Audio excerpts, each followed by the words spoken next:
Oganda modak kod tuo mar ringa mar remo kata sickle cell e aluora ma Nyanza yudo geno bang' kit chenro mar thieth manyien biro e boma ma Kisumu e lony mabiro neno ni welo negi ng'inge mag remo kata red blood cells.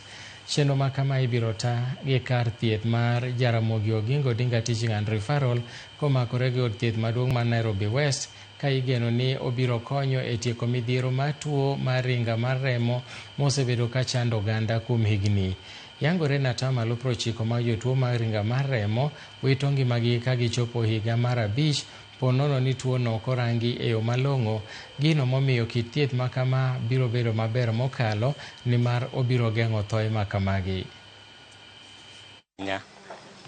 Kendo iwacho ni nyithindo monyuol gi tuogi, statistic wacho ni 90% kuomgi tho ka pok gichopo hikgi mar 5 ka onge thieth moro amora momigi.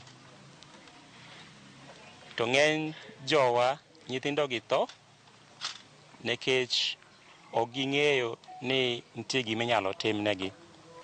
Koro procedure madhi mbele sani iluonge ni apheresis, ma jatuo manigi remo manigi particles mag sickle cell koro imiye remo maonge go.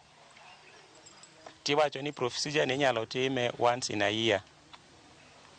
To records be wacho ni jatuo mose go through this procedure bedo maber maonge complication mora amora for almost 5 years. So your blood is containing a lot of sickle cell which need to be replaced. If you don't replace this sickle cell in the blood, it can complicate life and you cannot survive more than like 30 years. And then if you survive, it complicates as it can give you the stroke because the blood is thick and you cannot have a good quality for entire life without having a proper treatment. So this technology, the beauty is for this technology, it improves the quality of life and minimize the complication in this disease.